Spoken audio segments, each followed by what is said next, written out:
Prime minister in waiting. ഇതാരെക്കുറിച്ചാണ്? രാജ്യങ്ങളുടെ പാർലമെന്റുകളിൽ അഥവാ ദേശീയ അസംബ്ലികളിൽ പ്രതിപക്ഷ നേതാവിനെയാണ് ഇങ്ങനെ വിശേഷിപ്പിക്കാറ്. എന്നുവെച്ചാൽ പ്രധാനമന്ത്രി പദവിയിലേക്ക് എത്താനുള്ള അടുത്തയാൾ എന്ന സങ്കല്പം.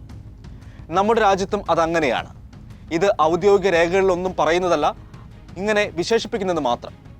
ഇനി നമ്മുടെ ലോക്സഭയിൽ പ്രൈം മിനിസ്റ്റർ ഇൻ വെയിറ്റിംഗ് എന്ന സങ്കല്പത്തിന് പ്രസക്തിയേറുകയാണ്. കാരണം 10 വർഷത്തിനു ശേഷം ഒരു പ്രതിപക്ഷ നേതാവ് ലോക്സഭയിൽ ഉണ്ടാകുന്നു. സഭയുടെ അംഗബലത്തിൽ 10% അംഗങ്ങളുള്ള പാർട്ടിക്കാണ് പ്രതിപക്ഷ നേതാവ് എന്ന പദവി കിട്ടുക. കഴിഞ്ഞ 2 സഭകളിലും ഒരു പ്രതിപക്ഷ പാർട്ടിക്കും ആ 10% അംഗങ്ങൾ ഉണ്ടായിരുന്നില്ല. ഇപ്പോൾ ചിത്രം മാറി. കഴിഞ്ഞ 10 വർഷം ഉണ്ടായിരുന്ന പോലെ ദുർബലമായ പ്രതിപക്ഷമല്ല ഇനി. അംഗബലത്തിലായാലും ഒത്തൊരുമയിലായാലും. രാഹുൽ ഗാന്ധിയെ പ്രതിപക്ഷ നേതാവാക്കുന്നതിൽ ഇന്ത്യ സഖ്യത്തിലും ഭിന്നതയില്ല. ശക്തമായ പ്രതിപക്ഷവും അവർക്കൊരു പ്രതിപക്ഷ നേതാവും വന്നാൽ എന്താണ് കാര്യം? കാര്യമുണ്ട്. ക്യാബിനറ്റ് റാങ്കാണ് പ്രതിപക്ഷ നേതാവിന്. എന്നുവെച്ചാൽ പ്രധാനമന്ത്രിക്ക് സമാനമായ റോൾ. ബ്രിട്ടനിലൊക്കെ ഷാഡോ ക്യാബിനറ്റ് ഉണ്ട്. അവിടുത്തെ പ്രതിപക്ഷ നേതാവിനെ ഷാഡോ പ്രൈം മിനിസ്റ്റർ എന്നൊക്കെയാണ് വിശേഷിപ്പിക്കുന്നത്. ഇവിടെ അങ്ങനെയില്ലെങ്കിലും കീഴ്വഴക്കമനുസരിച്ച് പ്രധാനമന്ത്രിയെ പരിഗണിക്കും പോലെ സഭയിൽ പ്രതിപക്ഷ നേതാവിനെയും പരിഗണിക്കും. അതെങ്ങനെയാണ്?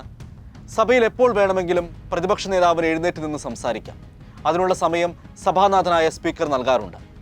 ഏത് വിഷയം വേണമെങ്കിലും നോട്ടീസ് നൽകാതെ തന്നെ ഉന്നയിക്കാം.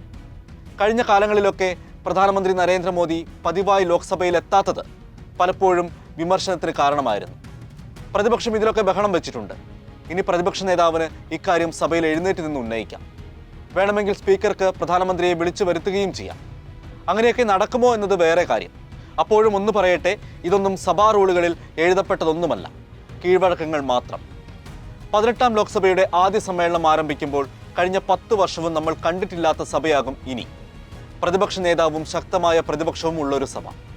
നോക്കൂ, ഇപ്പോൾ രാജ്യത്തെ മുഴുവൻ ബാധിക്കുന്ന ഒരു വിഷയം പരീക്ഷാ ക്രമക്കേട്. അതിൽ കേന്ദ്ര സർക്കാർ വലിയ പ്രതിരോധത്തിലാണ്. പ്രധാനമന്ത്രി ഇതുവരെയും മിണ്ടിയിട്ടില്ല. ചോദ്യപേപ്പറുകൾ ചോരുന്നു, പരീക്ഷകൾ റദ്ദാക്കുകയോ മാറ്റിവെക്കപ്പെടുകയോ ചെയ്യുന്നു. ഈ ഒരു മാസത്തിനുള്ളിൽ 40 ലക്ഷത്തോളം വിദ്യാർത്ഥികളെ നേരിട്ട് ബാധിച്ച വിഷയമാണ്. പ്രതിപക്ഷം വെറുതെ ഇരിക്കില്ല. അതിനെ എങ്ങനെ സർക്കാർ മറികടക്കും എന്നത് പാർലമെന്റിനുള്ളിൽ കാണാം. 18ാം ലോക്സഭയിലെ ഭരണ പ്രതിപക്ഷ പോരിന്റെ ആദ്യ വിഷയം ഇതായിരിക്കും. കഴിഞ്ഞ 10 വർഷത്തിൽ രാജ്യത്തെങ്ങും 70ഓളം പൊതുപരീക്ഷകളുടെ ചോദ്യപേപ്പറുകൾ ചോർന്നിരുന്നു. ആ സമയത്തൊക്കെ അങ്ങിങ്ങ് ചെറിയ പ്രതിഷേധമൊക്കെ ഉയർന്നെങ്കിലും രാജ്യവ്യാപകമായി വലിയൊരു പ്രതിഷേധമൊന്നും ഉണ്ടായിരുന്നില്ല. അങ്ങനെ അത് ഉയർത്താൻ ശക്തിയുള്ള പ്രതിപക്ഷവും രാജ്യത്തുണ്ടായിരുന്നില്ല. 17ാം ലോക്സഭയിൽ BJPക്ക് മാത്രം 303 അംഗങ്ങളുണ്ടായിരുന്നു. NDAക്ക് 353. അതേസമയം ഇപ്പോഴത്തെ ഇന്ത്യ സഖ്യത്തിന് 150 പോലും ഉണ്ടായിരുന്നില്ല. ഇപ്പോൾ അതല്ല. BJPക്ക് 240, എന്നാൽ കേവല ഭൂരിപക്ഷമില്ല. കഷ്ടിച്ചാണ് NDA സഖ്യം 300 തികച്ചത്.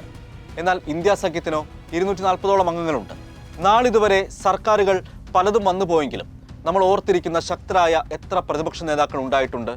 ഓർത്തെടുത്താൽ 2-3 പേരുണ്ടാകും. മിക്കപ്പോഴും ചിതറി നിൽക്കുന്ന പ്രതിപക്ഷമുള്ളത് കൊണ്ടാണ് ഇങ്ങനെ സംഭവിച്ചത്. 2 പാർട്ടി സിസ്റ്റമുള്ള രാജ്യങ്ങളിൽ അങ്ങനെയല്ല.